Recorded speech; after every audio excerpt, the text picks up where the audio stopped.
C'est un moteur de Ford Mustang.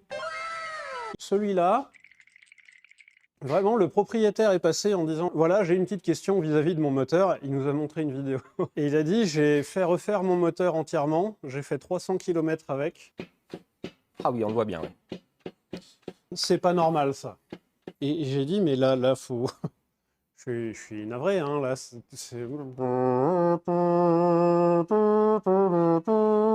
Foutu pour foutu, faut qu'on redémonte. Qu'est-ce que tu fais, Joseph, là? On a vraiment l'impression que tu t'accouples avec ce moteur. Non. La mécanophilie, vraiment, c'est pas bien, ça. Je me suis pas rendu... Mais en fait, c'est dingue, parce que vraiment, normalement, on peut jamais faire ça. Donc, ouais, ben on peut pas le faire, oui. Non, mais... Le jeu, alors le jeu normalement c'est 0,15 mm le jeu d'avant en arrière sur un moteur comme ça. Là on est à... Tiens, on va le mesurer à l'arrache. 14, 18. Ça fait beaucoup trop. Ouais. Concrètement, qu'est-ce qui lui est arrivé à ce moteur-là? Il y a eu beaucoup de pièces qui ont été montées dans ce moteur-là, de la pièce performance entre guillemets. Le client qui nous l'a amené a fait 300 km avec, donc à enlever le moteur de sa voiture, fait la restauration complète de sa voiture. On entend la restauration complète de sa voiture, ça fait 12 ans qu'il y est. Ça fait 12 ans. Et il a fait faire le moteur il y a quelques temps. Le moteur a été rodé sur banc. Le client a remonté le moteur dans sa voiture, a commencé à rouler, a fait 300 km avec une voiture qu'il attend depuis 12 ans. Et là... il a ce problème de vilebrequin. Et apparemment, c'est 300 bornes ou les 100 dernières bornes, ça commence déjà... Les 100 derniers kilomètres, c'était déjà le champ du cygne. Hein. Et il a contacté la personne qui lui a fait le moteur. La personne a déménagé, a clôturé son entreprise, tout ça. Le client était déjà fait à l'idée qu'il s'était pris un moteur dans la tronche. Donc il nous a amené ça en disant, voilà, si vous pouvez regarder et faire un rapport objectif de ce qui s'est passé. Le truc, c'est que ce moteur-là, c'est un 289 qui a été réalisé, donc les cylindres ont été agrandis pour passer en 5 litres. Mais quand on passe un 4,7 litres en 5 litres, on arrive à la cote maximum. On ne peut pas refaire des trous plus grands pour le sauver. S'il s'avère que c'est un moteur ultra rare, ce qu'on peut faire, c'est on fait le trou plus grand, et on vient presser un bout de métal, un bout d'acier dedans, et on vient retailler ce bout d'acier. C'est ce qui s'appelle chemiser un bloc. Alors, presser, qu'on se mette d'accord sur le poids, Arthur. Quand on vient presser, on chauffe tout le moteur à 150 degrés, tout le bloc moteur, on le chauffe à 150 degrés dans un gros four. Le cylindre, le nouveau cylindre en acier, on vient le refroidir à l'azote liquide, donc à moins 250 degrés, et ensuite, on emmanche ça à la presse. Ce qui veut dire que là, avec les différences de température, en fait, on vient sceller le truc. Comme ça, il n'y a pas de soudure, de machin, quelque chose. Et ensuite, on vient réusiner à la cote qui convient. Sauf que, bien évidemment, ça coûte la peau du... Il faut un four, il faut faire chauffer le four, il faut cette énergie pour faire chauffer le four, il faut de l'azote liquide, et il faut presser, genre, 8 cylindres. Puis ensuite, les retailler en termes de hauteur, puis ensuite les retailler en termes de diamètre. Ah, c'est marrant ça d'ailleurs. Pourquoi? Alors, parce que le client nous dit que c'est un moteur 289 qui a été réalisé, mais il y a quand même vachement marqué 302. Hein. 302. 0, 2. Alors c'est quoi la différence entre un 289 et un 302? Un 289, c'est un 289 cubic inch, donc des pouces cubiques, 289 pouces cubiques, à opposer à un 302 pouces cubiques. Ce qui fait qu'un 289, c'est un 4,7 litres et un 302, c'est un 5 litres de cylindre. Le truc, c'est que le 4,7 litres, comme il est conçu pour être un peu plus petit, si on le réalise et qu'on augmente la taille des cylindres pour passer à 5 litres, on va avoir peu de marge ensuite pour le réparer. S'il s'avère que c'est un 302 et qu'il est un petit peu rayé, on a potentiellement plus de marge pour le réparer. Donc ça veut dire que potentiellement ce bloc est peut-être réparable moins cher. C'est quoi le couple? Fort. Alors à savoir que d'origine c'est des culasses en fonte, là c'est des culasses en alu, et sur les culasses en alu, on a tendance à les serrer plus fort que des culasses en fonte. Les culasses en alu se déformant beaucoup plus. Ce qui est bien, c'est que Joseph, je lui ai appris plein de techniques. Et ben, il en a retenu vraiment pas grand-chose. C'est pas du tout efficace. Il faut que tu tires vers toi. Mais j'aime pas tirer. N'enlève pas toutes les vis d'abord. Et ben, très bien, parce que si la culasse se décolle, elle tombe par terre. Ouais, mais elle est collée. Si jamais il s'avère. D'accord, ok, je tiens maintenant. Comme le moteur a roulé que 300 bornes, tu vois, si jamais ça n'a pas bien collé. Et alors, deuxième chose, est-ce que tu sais où tu vas poser la culasse? Oui, là. T'avais prévu avant que je te pose la question? Oui. T'es sûr? Oui. Tu me mens? Non.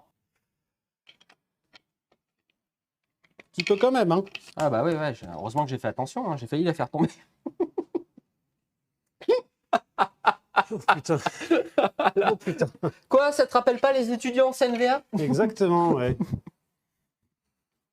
On est à vous le chat juste après. C'est parti si vite. Attends, je la tiens pas. Mais pourquoi tu la tiens pas? Parce que j'étais pas prêt. Voilà, je la tiens. Mais j'étais avec un levier dans la culasse. Mais je pensais que c'était juste pour la pré-décoller. Il y a peut-être des petits échauffements de temps en temps entre Joseph et moi, dus majoritairement à des incompréhensions. Moi, une incompréhension de Joseph, et Joseph, une incompréhension de la vie de manière générale. J'avais pas compris. Donc vous avez ici le fameux joint de culasse. Il famoso joint junto de la culasse. Et là, vous avez des passages d'eau, de la flotte, simplement, du liquide de refroidissement, en fait, qui passe ici. Le moteur c'est de la merde. est resté un petit moment... À l'arrêt, ouais. À l'arrêt, ouais. Regarde, il y a du sable. Ouais. Mais non, par contre, sans vrai que c'est du vrai sable, hein. C'est pas de la rouille. Hein. Ouais, parce que je pense que le moteur, il a été sablé. Ouais. Et alors, sabler un bloc moteur, c'est une bonne idée, mais souvent, c'est une très fausse bonne idée, parce que ça fout de la merde un peu partout. Non, ceux-là... Et par un peu partout, on entend réellement partout. Parce que là, en fait, dedans, il y a de la rouille, mais il y a du sable. C'est vraiment du sable. Ouais, quand on voit à l'intérieur, c'est pas magnifique. Hein. Vous avez l'arbre à cam qui est ici. L'arbre à cam, lui, il vient de temps en temps appuyer sur cette tige-là. Ce truc-là étant fixé par le milieu, en fait, la résultante qui va se produire, c'est juste ce balancement-là. Il vient culbuter. En fait, on vient en appuyant ici. Vous voyez, on vient faire le mouvement de culbute, ici. Bien, hein, les fameuses culbutations. Hein. Et là, vous avez la soupape. Vous venez appuyer sur la soupape. Et vous avez un ressort de soupape qui vient la rappeler vers l'arrière. Et donc, on vient refermer les portes de la culasse. Voilà. I am pulling the poussoir, the lifters. Hop. Hop. Alors là, ensuite, on a la pompe à eau ici. La pompe à eau, qui se remplace vachement moins fréquemment que sur les voitures modernes européennes. J'ai une idée. Ouais. Si tu souffles là. Non? Alors, si tu souffles là, Joseph, tu vas réfléchir et tu vas te rendre compte que c'est complètement con. Mais non, regarde. Ça ressort par où? Ah, là. Ah, bon. Joseph est en train de faire du bouche à bouche au moteur. Il n'a pas compris que le moteur est définitivement mort. Meanwhile, la manche de chemise est en train de tremper dans l'huile. Ah merde. Donc, ça y est. C'est mort. On est à combien de temps de stream? Non, il n'y a pas de tâche. On est à 1h34. Il n'y a pas de tâche. Sur ces voitures-là, il y a une première, hop là, une poulie où on met en fait tous les accessoires. Ça permettait en fait à Ford de vendre des accessoires. Vous avez une poulie ici qui s'appelait une poulie damper, un amortisseur de vibration, ou un harmonic balancer, un équilibreur harmonique. Et en fait, vous avez tous la même poulie, quelle que soit la voiture, vous aviez toujours la même poulie. Et ensuite, en fonction des accessoires que vous rajoutiez, eh bien, vous changiez cette poulie avec une gorge, 2 gorges, 3 gorges, jusqu'à 4 gorges pour avoir 4 courroies d'accessoires. Donc, si vous rajoutez l'ADA, vous avez une poulie, une rangée pour l'accessoire, pour l'ADA, une deuxième rangée pour l'alternateur, une autre rangée pour la clim, une autre rangée pour une pompe à air secondaire éventuellement. Et quand je pense à mon ancien patron qui avait acheté genre 500 balles l'outil exprès pour extraire les poulies et que je m'étais un peu foutu de sa gueule quand on l'avait reçu, j'avais dit non mais en vrai je peux en fabriquer un. Hein. Et elle a fait ouais mais tu vas voir là ce sera plus rapide. Alors est-ce que c'est plus rapide? Non. Oh putain la vis elle est chaude. Oui bah en même temps vu comment ça a forcé. Oui. Est-ce qu'on peut tourner le moteur? Alors le but en fait de cet outil là, c'est donc de se prendre sur la poulie avec ces vis-là et de venir appuyer sur L'axe central. la vis qui est au centre, en fait, sur le vilebrequin. Puisque, en fait, vous voyez, c'est de la longueur sur laquelle c'est prise. En fait, c'est pris sur une tellement grande longueur que ça a le temps de bien gripper. Mais regarde, on dirait un bonhomme. Ah oui. Il y a une paréodolie. Une pareidolie. Pareidolie, regardez. Un petit bonhomme, là. On est d'accord. Tout le monde va se foutre de ma gueule, mais moi, je vois un petit bonhomme. Bon, il y a un petit bonhomme mignon. Non, non, non, oui, non, bof. Bon, on est sur une réponse mitigée, hein, a priori. C'est quoi votre souvenir le plus drôle avec Vilebrequin? Je pense que c'est qu'on a sorti peut-être des pièces des premières vidéos qu'on avait fait avec eux. Ouais. En train de réfléchir, de fouiller. Il y en a eu tellement. Voilà. Le plus marré. Ah, je pense vraiment, en général, c'est quand on voit le résultat de l'expérience, quoi. Et qu'il y a vraiment des fois les voitures où genre le mur à 300, ça nous a pas fait marrer au départ, à 300, à 150. Mais de voir le résultat à la fin, tu fais ah ouais, quand même. Ah, la voiture volante. Le dos d'âne, ça m'a beaucoup fait marrer. La voiture volante, c'était plus un énorme coup de stress. Ouais, mais un énorme l'arrivée. soulagement. Ouais, mais de voir les pièces Excalibur, quand Oui, t'as sorti Excalibur. Mais ouais, peut-être bien la première, celle qui a roulé sans huile. Sylvain Bourré, non. Ah non, ça c'était Non, pas non. drôle du tout. Hein. Putain. Personne s'est marré à ce tournage-là. Mon maillet. Ciel, Faut mon combien maillet. faut combien d'heures pour une voiture télécommandée? Alors ça, c'est une bonne question. Alors, la première ou la dernière? Voilà. Ah. On va attendre qu'ils finissent de taper. La question dépend de si c'est la première quand on l'a fabriquée, une voiture juste pour qu'elle puisse fonctionner, ou les dernières quand on les a assemblées. Ah ouais, il y a eu un truc. Ouf. Alors là, attendez. J'ai oublié le calage de l'arbre à cam. Oh bordel. Il y a eu un raté là. Bah attends, la pièce elle est pas au milieu là. Non mais ça c'est normal. Parce que ça c'est un Ah oui, excentrique. c'est l'excentrique. Ah oui, mais par contre. C'est l'excentrique qui lui vient actionner la. Est-ce que le chat vous. Attends. La pompe à essence. Est-ce que vous voyez cette partie-là, le chat? Ça fait partie des petites découvertes. A bien fait d'ouvrir le moteur complètement. Là, c'est le bout de l'arbre à cam. La grosse pièce chromée, c'est le bout de l'arbre à cam. Et en fait, monté sur le pignon, qui est le pignon de distribution, il y a de l'émail, effectivement. Vous avez une pompe à essence. La pompe à essence, elle est montée comme ça. Et cette pièce-là est montée excentrée sur l'arbre à cam, ce qui fait que une fois par tour, la poulie ici va venir appuyer sur ce levier et le relâcher, et appuyer et relâcher et appuyer. Et en fait, on passe son temps à osciller, en fait. Et ça pompe l'essence. Le truc... C'est comme un petit Shadok.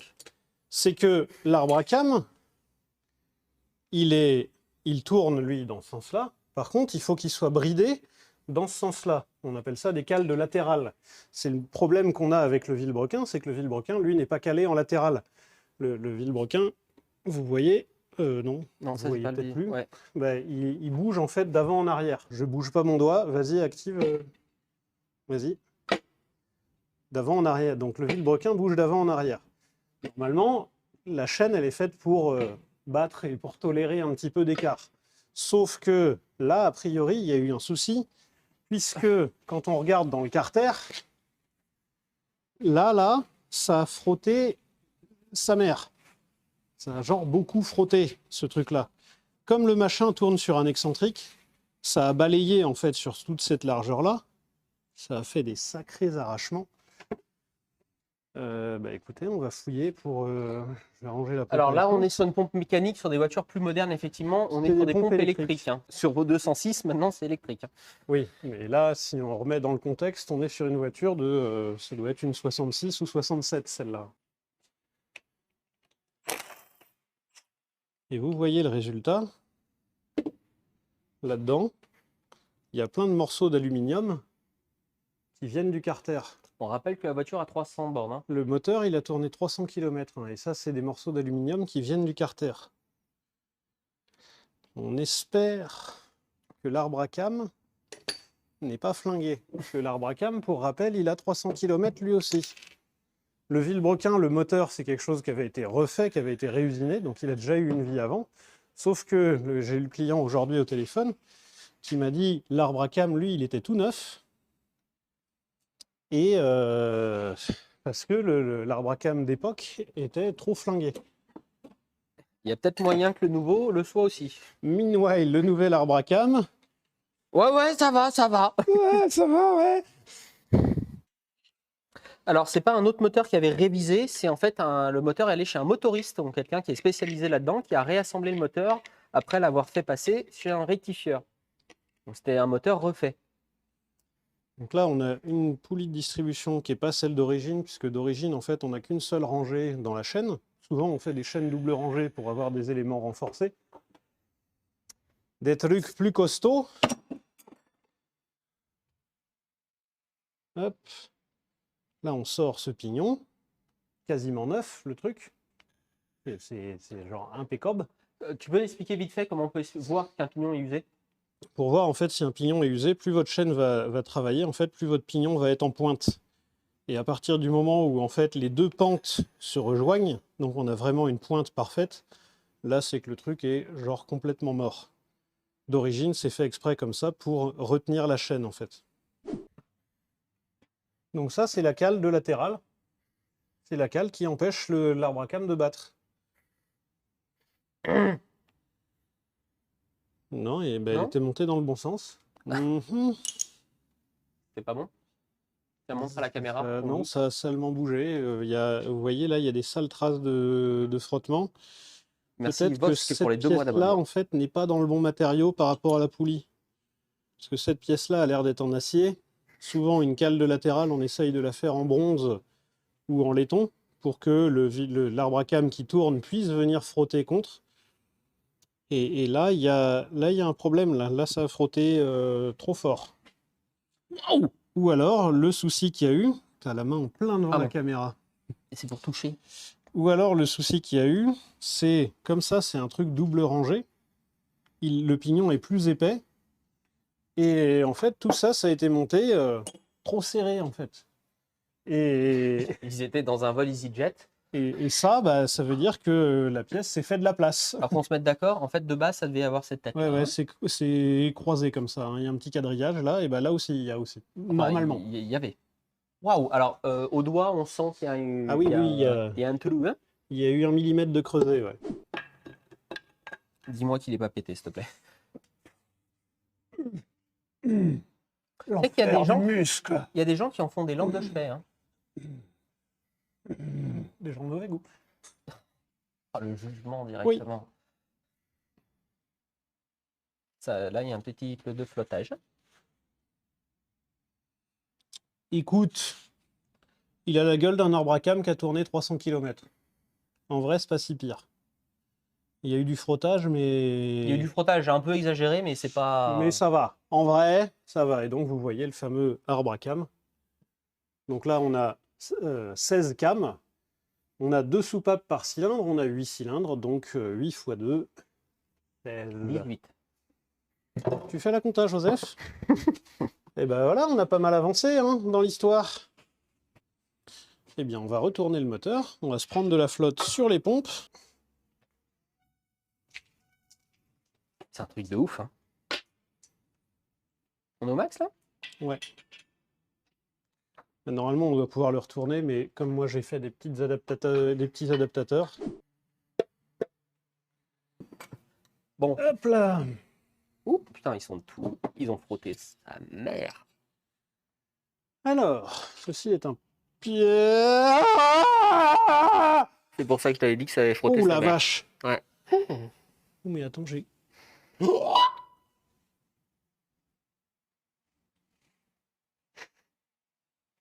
bloc n'est pas récupérable. T'as vu? Regarde là. Passe ton doigt, genre il y a 2 rayures, mais de 3 mm de profondeur. Attendez. Ah bah oui, regardez le souci. Alors les bielles sont de travers. En fait, la bielle, je sais pas si vous la voyez. Alors, je vais détacher une des caméras pour aller vous montrer ça. La bielle, elle est de travers, comme ça. Et c'est surtout, normalement, quand vous mettez la bielle au milieu, en fait, elle est montée sur des axes flottants. Hein. Enfin, sur l'axe ici, normalement, est monté serré dans la bielle. Et bien évidemment, l'axe est centré sur la bielle. Enfin, la bielle est centrée sur l'axe. Là, vous voyez, ça s'est tellement décalé. Alors là, attendez, je vais essayer de partir en exploration pour vous montrer. Tu peux me redire sur le retour si on le voit, Arthur? Oh la vache. S'il te plaît. Regardez, bah, d'ailleurs, vous voyez, le piston est fissuré. Donc là, vous avez un magnifique montage. En vrai, c'est un montage avec des belles pièces. Est-ce que Vous tu avez peux un me dire montage sur le retour? à 9000 € qui est pété, qui a fait 300 km et qui est explosé. Ouais, là, ne bouge pas, Joseph. Vas-y. Là, vous voyez en fait les deux stries ici. Normalement, on est censé être dans un cylindre parfaitement rond. Là, les deux stries, en fait, c'est l'axe de piston qui s'est décalé et qui est venu Usiné. enculer le truc. Enfin, vraiment, je ne vois pas d'autres termes. Ça a ruiné le cylindre. Oh la vache. Alors profitez, parce que alors, ça, des comme ça, on n'en voit pas souvent. Hein. Des trucs comme ça, c'est rarissime. C'est la première fois, moi, que je vois un bloc aussi éventré que ça. Pire encore, le moteur tournait. Oui, alors il n'allait pas tourner. Alors le Il client, n'allait pas tourner 1000 ans comme ça. Hein, ouais, si ça le peut vous- client a démonté le moteur de sa voiture, il tournait encore le moteur. Hein. En vrai, quand il a fait la vidange, il devait avoir mais à boire et à manger au fond. Alors ce qui est ouf aussi, c'est que là j'ai enlevé tous les paliers de vilebrequin et le vilebrequin est dur à tourner à la main. Là où hier j'ai démonté le moteur de la Fastback 68, une fois que j'ai enlevé les culasses, le moteur il tournait super facilement à la main. Et normalement un moteur qui est usé, il tourne relativement facilement à la main. Donc là ça veut dire qu'il y a des trucs qui frottent un peu partout. Alors non, c'est pas des. Si je me trompe pas, Arthur, hein, c'est pas un moteur avec des chemises rapportées, ça. Non, c'est taillé dans la masse. Donc c'est un moteur qui est appelé à chemise sèche à opposer à un moteur à chemise humide. Et là, vous avez la même chose, une bielle qui est tordue. Vous démontez pour quelle raison à la base? Bah en fait, on démonte pour parce qu'il y avait un peu de bruit hein, quand il démarrait. Et on démonte pour à la base réparer. Mais donc on a vu dès le début que le bloc n'était pas récupérable. Donc on est en train d'enlever les pièces. Là, on finit de démonter. Globalement, tout ça, ça part à la benne. Ouais. Tout ce qu'on est en train de démonter, là, le bas moteur, encore une fois, ça part pas directement à la benne, ça part chez le client. C'est le client qui décidera ce qu'on en fait. Ça fait un beau presse-papier. Et ce qu'il en fait. Mais là, le bloc, économiquement, c'est pas réparable. Sauf s'il insiste pour machin, et dans ce cas-là, on peut le réparer, mais avec la taille des rayures.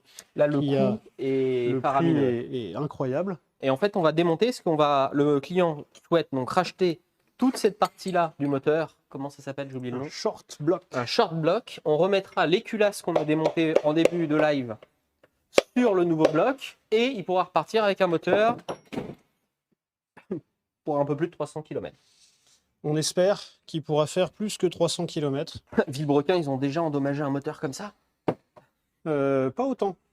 Non, parce que même le rouler sans huile était moins niqué. Les cylindres étaient moins niqués. Je sais que là, beaucoup de personnes en veulent aux motoristes. C'est trop simple. Ouais, c'est ça de qui est juste terrible. dire. C'est ça qui est... C'est trop facile de dire ah, c'est la faute de un tel. Si ça se trouve, le motoriste, il a repris par rapport à ce qu'avait fait l'usineur, en partant du postulat que tout avait été fait, alors que l'usineur pensait que le motoriste voulait qu'il fasse qu'une seule partie. Ça a été remonté et le problème est apparu. Donc on ne peut pas dire juste « putain, le motoriste, c'est un con ». C'est un problème plus combiné que ça. Le projet du moteur à la base, c'était de le mettre dans un Mustang pour pouvoir rouler avec. Il a restauré une Mustang complètement. C'est une Mustang coupée de 67, je crois. Et oui, pour l'instant, alors, c'est moins bouffé au niveau des cylindres, mais tous sont frottés. Ouais, c'est une sale gueule hein, quand même. En fait, on voit à l'usure, on est capable de détecter si c'est un moteur qui a beaucoup de kilomètres, qui n'a pas beaucoup de kilomètres, si c'est un moteur qui a bien vieilli, qui n'a pas bien vieilli. Là, on voit que c'est un moteur qui a très peu de kilomètres et super mal vieilli.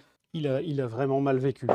Ouais. Il y a un truc qui est quand on commence à s'intéresser à la voiture et à la voiture ancienne, à plus forte raison, en tant que mécanicien, on se rend compte et on se dit que tout est réparable.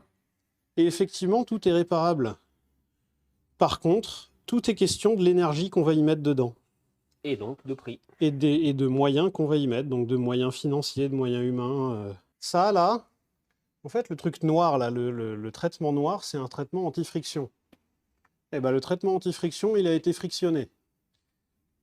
Et ça a que 300 km. Ça, ce genre de frottement, on peut l'entendre, enfin, de manière générale, c'est un peu plus large, mais on peut le comprendre sur 150 000, 200 000 km.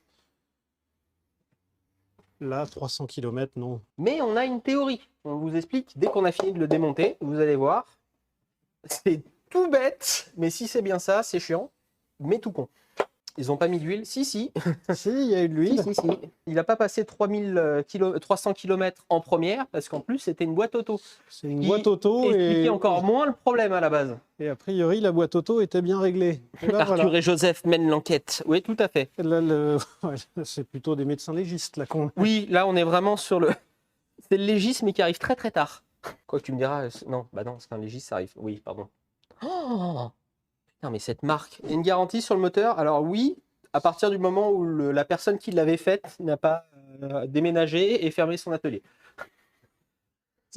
Là, c'est plus compliqué de faire jouer la garantie. Ouais, alors il aide pas, il aide pas sa cause, la personne qui a fait le moteur ne joue pas contre lui, enfin joue contre lui. Oui, pardon. là, il... Alors, à savoir que si nous, par exemple, on va refaire ce moteur-là, s'il nous arrive de faire une connerie, ce qui peut arriver, hein, nous arrivera sûrement au moins une fois. et ce qui nous arrivera dans notre vie, hein, ce qui nous est déjà arrivé et ce qui nous arrivera, on paye une assurance, nous, pour ce genre de choses. Tellement pas envie d'appeler notre J'ai assureur. tellement pas pour envie ça. d'appeler l'assureur pour ça. Bonjour. Mais on paye une assurance qui paye qui va payer pour les pièces et les travaux qu'il y a pour réparer notre connerie. Là, on va faire enquête criminelle. Bientôt, il y a un cas d'affaire sensible avec Fabrice Drouel. Qu'est-il arrivé? C'est Pierre Bellemare. Oui. Dans, c'était quelle émission avec quelle... Oui. Avec Pierre Bellemare. Merde. Mais qu'est-il arrivé? Où se dirige le criminel? Bon, bref. File un piston. Ah, ça colle! Ah bah oui, non mais... Là, a priori, Do not cross the line!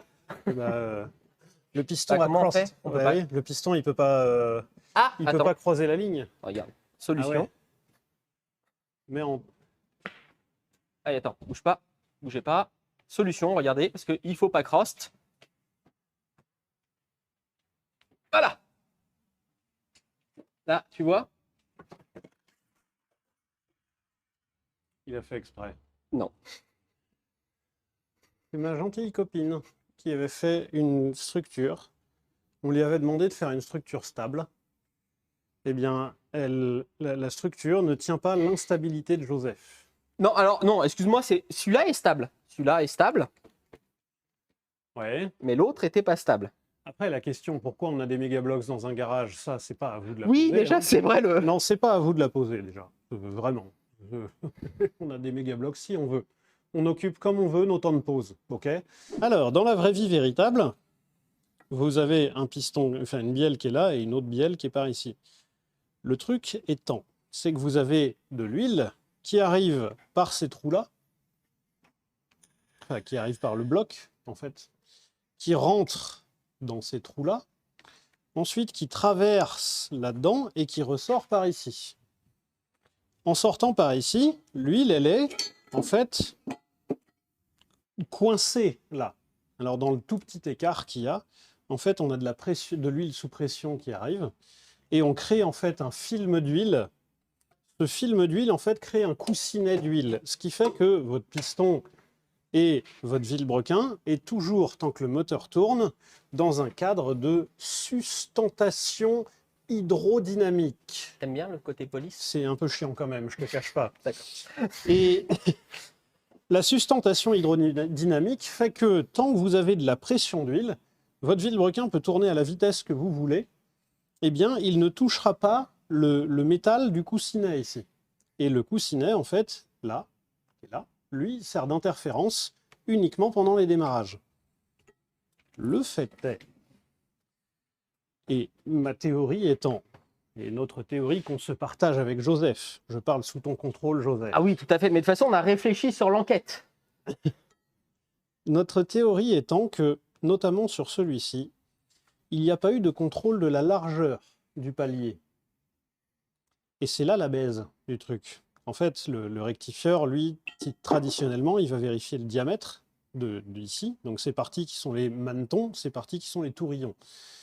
Et en fait, on vérifie les diamètres, on rectifie, on corrige, en fait, on retaille là-dedans et ensuite on met des coussinets, donc ces pièces-là, là, un peu plus épaisses, pour compenser en fait ce qu'on a taillé là-dedans. Et voilà. Fin de phrase. Ouais. Et on vérifie ensuite si tous les tourillons, 1, 2, 3, 4, 5, là ensuite on a 5 tourillons, on appelle ça la ligne du vilebrequin. On vérifie si tout cela ils sont droits et ils tournent selon le même cercle. On vérifie donc le foron et on vérifie si le vilebrequin n'est pas plié et on appelle ça la flèche du vilebrequin. Foron, Maurice Foron, merci Joseph. Non. File-moi Alors, le chiffon. C'est surtout expliquer ce que c'est qu'un foron, parce que pour moi, un foron, c'est un carré, quoi. Le foron, en fait, donc cette pièce-là, a priori, le centre de cette pièce se trouve par là. Sauf que il s'avère que si on la fait tourner, cette pièce, si ça se trouve, on va se rendre compte, en fait, qu'elle va tourner légèrement désaxée, comme ça. Eh bien, son vrai centre, en fait, son centre de rotation, ça va être un cercle au lieu d'être un point. Eh bien, le fait qu'elle tourne autour d'un cercle, donc que son centre de rotation soit un cercle et non pas un point, c'est le faux rond de la pièce. Eh bien, le vilebrequin, on va vérifier la même chose. Alors, à des degrés de précision qui sont fous. C'est-à-dire que sur un vilebrequin de Mustang des années 60, c'est-à-dire que des années 60, on est sur une voiture qui a 60 ans, on est à une précision en termes de faux rond de 3 centièmes de millimètre. Voilà, c'est des tout petits 0,03 mm. Heureusement d'ailleurs, parce que sinon ça tremble. Au nord, c'était les forons. Merci pour ton com. Exactement. Bref, on vérifie tous ces trucs-là. Donc le foron, la flèche, on vérifie que le vilebrequin ne soit pas galbé. Mais, normalement aussi, on doit vérifier les largeurs de maneton et de tourillon. Puisque, si vous avez, par exemple, là sur un maneton, si vous avez votre bielle qui est ici et votre coussinet qui est là, hop là, donc les deux occupent le même espace, plus l'espace ici, là, entre la masse et la bielle est petit, moins votre huile qui est à l'intérieur va avoir d'espace de fuite. Et plus vous arrivez à retenir votre huile, plus vous arrivez à maintenir de la pression d'huile. Et meilleure est votre pression d'huile, meilleur sera votre palier hydrodynamique, puisqu'il y a de la pression d'huile. Donc, ce qui veut dire que cet écart-là est hyper important. Sauf que, avec l'âge, bien évidemment, ça prend du jeu. Toute mécanique prend du jeu avec l'âge, forcément. Et c'est valable aussi pour les humains. Et c'est valable pour les humains, on prend du jeu avec l'âge. Parler à mes genoux. Et là, on voit, d'ailleurs, quand on voit de près, je ne sais pas si vous voyez là, mais en fait, il y a une petite marche ici. Et le vilebrequin s'est usé. Et là, le rectifieur n'a pas mesuré, enfin, je pense que le rectifieur n'a pas mesuré cette largeur-là. Donc là, on est dans la partie théorique. Donc là, on est dans la partie, c'est la personne qui est censée usiner les pièces. Elle n'a pas vérifié ce truc-là. Un coussinet standard, c'est comme ça, c'est juste une coquille. Et bien là, celui-là, c'est un coussinet qui intègre ce qu'on appelle ici des cales de latérales. Ça évite que le vilebrequin batte d'avant en arrière. Et en fait, normalement, quand on monte ce coussinet-là, et quand on monte le vilebrequin, on tire le vilebrequin en arrière et on le repousse. Alors on prend un levier, en fait, on prend un levier à l'extérieur du moteur, on met un appareil de mesure, un comparateur, je vais vous chercher un comparateur. Donc quand on appuie ici, ça vient nous indiquer on a ici, entre deux graduations, donc là, si je règle mon truc, entre le 0 et 10, là, on a un dixième de millimètre, donc 0,01 mm. Enfin, 0,1 mm, pardon. Là, on a 0,1 mm, 0,1. Ça veut dire que quand on fait un tour, on a bougé d'1 millimètre, et ça se repère sur ce cadran-là. Donc là, vous voyez, j'ai enfoncé mon truc, et là, j'ai enfoncé d'1 millimètre. Là, ensuite, j'enfonce de 2, là, j'enfonce de 3, etc., etc. On installe en fait le comparateur ici sur un pied assez solide et ensuite on pousse le vilebrequin et on le retire. Et on doit vérifier, comme je vous disais, sur ce moteur-là, le jeu ici est de, j'ai dit quoi? 1 dixième et demi. Je crois que c'est 1 dixième et demi. Là, vu comment ça bougeait, il n'y a pas besoin de comparateur. Hein. Oui, là, vous voyez un truc, c'est que ça, c'est absolument pas normal. Normalement, quand on installe ce coussinet-là, il y a 1 dixième et demi ici. Donc 0,15 mm.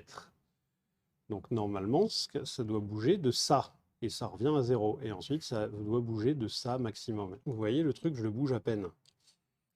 0,1 mm. C'est pas 0,1 mm, ça! Et donc, le motoriste, quand il l'a remonté, c'est là la du truc.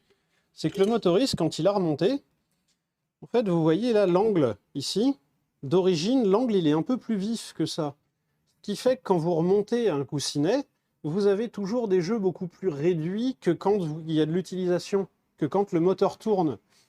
Ça veut dire que si le motoriste a remonté le moteur et a vérifié son latéral de vilebrequin, si ça se trouve, et là je rentre dans un monde de si ça se trouve, nous sommes sur le postulat. Là on est dans le postulat, si ça se trouve, il avait un latéral qui était correct. Et dans ce cas-là, si on doit absolument trouver un coupable, c'est le rectifieur. Mais... Non, attends, on commence. C'est le rectifieur avec... Comment ça s'appelle ça? Déjà, j'ai oublié le nom. C'est le rectifieur avec le comparateur dans la salle de métrologie. Dans la salle de métrologie. Je joue pas trop avec, s'il te plaît. Pourquoi? Enfin, parce que ça coûte la peau du fion. Non, putain, pardon. Joseph, c'est... Mais pourquoi on peut le dévisser s'il ne faut pas toucher? C'est pour changer les trucs, mais ça se manipule avec une putain de précision. Donc si on doit... mais d'un autre côté,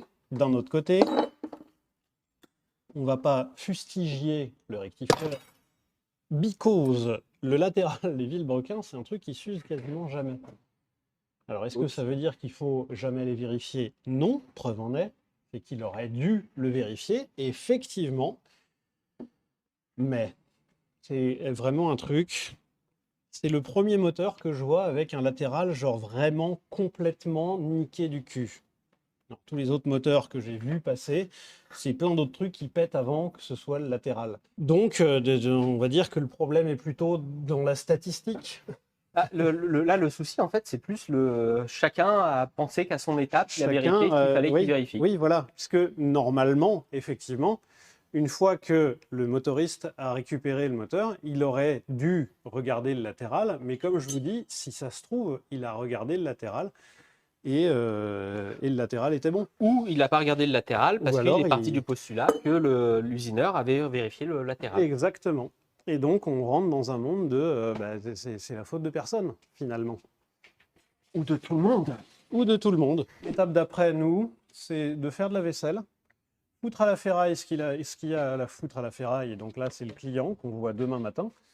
C'est le client qui va nous dire ce qu'on a à balancer. On a un nettoyage des culasses à faire. Puisque, en fait, forcément, avec de l'usure comme ça, quand il y a du frottement sans huile, il y a de la limaille, il y a des dépôts en fait. Donc demain, on voit le client et on va statuer un petit peu. Donc comme je vous disais, oui, il y a de la limaille qui se fait dans le moteur, qui circule dans le moteur. C'est de la limaille qui est trop fine pour être filtrée par le filtre à huile. Parce que sinon, si le filtre à huile en fait devait filtrer des toutes petites particules, on le colmaterait très facilement. Il y aurait de l'eau qui sortirait de l'autre côté. C'est surtout le problème, si on fait un filtre qui filtre beaucoup trop, on a un blocage au niveau du filtre et toute l'huile reste dans le filtre et ne passe pas outre le filtre. Donc, il y a de l'huile dégueu qui a circulé dans ce moteur-là. Charge à nous de nettoyer comme des malades les pièces qui seront conservées. de vérifier, par exemple, les soupapes. Ici, on va vérifier l'étanchéité. On va peut-être avoir un rodage de soupape à faire avant de remonter ce moteur-là. Et comme on vous dit, ce truc-là, il est au-delà du réparable, malheureusement. Il pourrait techniquement, avec Bah, les petites rayures qu'il y a, être sauvé, sauf qu'il y a un cylindre qui a des énormes rayures. c'est triste quand même. Ah bah ça c'est alors oui, mais là pour le coup c'est le jeu. Hein. Quand tu prends des voitures anciennes, C'est là, alors là c'est même pas une oui. question de voiture ancienne, c'est quand tu refais un moteur même d'une voiture ancienne, il y a toujours de toute façon un risque, il y Là, ait quelque chose qui se passe mal. c'est que là, on touche quand même du doigt de l'extrême précision de ce que c'est un moteur. En fait, c'est ça qui est ouf. C'est qu'un moteur, techniquement, ça devrait pas tourner. En fait, c'est tellement de probabilité que ça merde. Il y a toutes les pièces qu'on a démontées, c'est d'autant de probabilité que ça merde. Hmm. Et c'est un miracle que ça arrive à tourner ensemble. C'est un miracle que ça arrive à tenir aussi longtemps. C'est un miracle que ça soit aussi solide dans certains cas. On n'est pas sûr forcément, on rachète un moteur complet, mais comme disait Arthur, il va racheter un Short block, donc, donc qui un représente bloc en biellé, donc un bloc, un vilebrequin, des bielles et des pistons. Et en fait, il rachète que ça, parce que techniquement, il n'y a que ça qui est mort dans le moteur.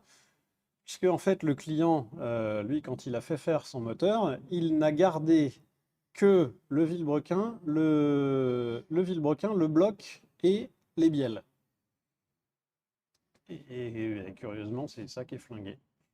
Et toutes les pièces qu'il a gardées, mais qui ont été réusinées, eh bien, il y a eu une connerie là-dedans. alors malheureusement non, le moteur était matching, mais le client ça l'embête pas. Alors, pas sûr, hein, parce que c'est un 302 en fait. C'est un bloc de Ouais, mais 302. apparemment le numéro qui est dessus correspond. Oui, c'est bizarre. Il y a quelque chose qui est bizarre. Très six. Alors j'espère qu'en vrai il est pas matching, plus qu'il est matching et c'est la caisse qui correspond pas, Je pense qu'il n'est pas matching. ce qui serait rassurant. Ce qui dédramatiserait complètement la situation. Parce que tu te dis, au pire, je fous à la poubelle un moteur qui n'était pas le moteur d'origine de la voiture. C'est moins grave que de dire, je jette à la poubelle le moteur d'origine de la voiture. Mais après, encore une fois, il y a des gens qui n'en ont rien à taper. Ils s'en foutent complètement. Et là c'est pas un jugement de valeur. Et Hein. là, c'est absolument pas un jugement de valeur, hein, qu'on veuille ou pas le moteur d'origine, tout se comprend. Pour compter combien pour tout remonter? Bah alors ça dépend si tu remontes avec les trucs cassés ou s'il faut retrouver un nouveau bloc. Là il y a vraiment un bloc complet. Là, à titre indicatif, le client va se retrouver entre 6 et 9 000 euros avec la main-d'œuvre pour un moteur entièrement réassemblé, redémarré et rodé par nos soins avant d'être mis dans la voiture. Merci Miliona pour les cheers. Donc, c'est-à-dire que nous, qu'est-ce qu'on fait dans cette situation-là? On achète le bloc moteur refait. Enfin, on achète un bloc moteur aux bonnes cotes avec les pistons, les segments, le vilebrequin et tout le merdier. On nettoie, nous, toutes les pièces qu'on a réutilisées. On réassemble toutes les pièces dans le moteur et autour du moteur. Une fois que le moteur est complètement réassemblé, on le pose sur un châssis qu'on fabrique, hein, avec un petit radiateur, un truc comme ça. On le remet en huile, on le redémarre. On le vidange. Une fois qu'il a démarré une première fois, qu'il a tourné 30 secondes, on le vidange, on change le filtre à huile, on remet de l'huile, on remet un filtre bien évidemment, on le redémarre, on fait les réglages carburateur et on fait sa première mise en chauffe. Donc là, on attend qu'il monte à 90 degrés. À partir du moment où il est monté à 90 degrés une fois, on le maintient à ces 90 degrés pendant 1 ou 2 minutes, on l'arrête, on le revidange, puis ensuite, on revérifie les réglages. C'est de la cuisine. Oui. Puis ensuite, on revérifie les réglages, donc les jeux aux soupapes, le réglage d'allumage, le réglage de carburation, on change les bougies. Et ensuite, on le redémarre, et là, on le fait tourner une demi-heure, 1 heure. On vérifie que tout va bien. Et à partir de ce moment-là, on le revidange, et le client est prêt à mettre le moteur dans sa voiture. Et après, une fois que le moteur est dans la voiture du client, il va rouler 250 km, il vidange, il change le filtre, il roule 1000 km, il vidange, il change le filtre, et après il peut prendre ses intervalles. Alors, sur ces moteurs-là, on conseille de les vidanger tous les 5000 km ou tous les ans. Alors en vrai, non, on ne sera pas obligé de changer l'huile à chaque fois. C'est juste que si tu veux bien faire les choses et être bien sûr que tous les copeaux, parce qu'au début, ça va se mettre en place, il va y avoir un Ouais. peu de métal. Il va qui y va- avoir de la Voilà, friction au début. c'est le rodage, quoi. C'est le rodage. Qu'est-ce que c'est à roder des pièces? En fait, c'est les frotter entre elles pour qu'elles s'adaptent à fonctionner entre elles, pour adapter les plans de surface, les états de surface. Et ces choses-là, en fait, plus tu vas le faire, plus tu vas améliorer la durée de vie de ton moteur. Surtout quand on refait un moteur. On est sur des, comme vous avez vu, des sommes assez importantes pour refaire le moteur. C'est bête de se dire, je vais économiser, je sais pas, parce qu'en plus, tu vas pas mettre forcément de l'huile premium pour le faire tourner 5 minutes. Tu vas économiser. Mettre de l'huile tout à fait Ouais, standard. c'est quoi? Tu vas économiser combien d'huile? Je sais pas, tu 30 vas balles économiser d'huile. 3 vidanges. Ouais. Allez, au maximum, tu économises 250 euros. Ah oui, non, moi je parlais par vidange. Bon, 250 euros avec les filtres et tout. Rapporté au prix du moteur. Rapporté au prix du moteur, un moteur à 9000 euros, sachant que là, si on se dit qu'il est entre 6 et 9000 euros, c'est le moteur, il sort du garage sur palette et c'est au client de remettre le moteur dans sa voiture. C'est à lui de se débrouiller.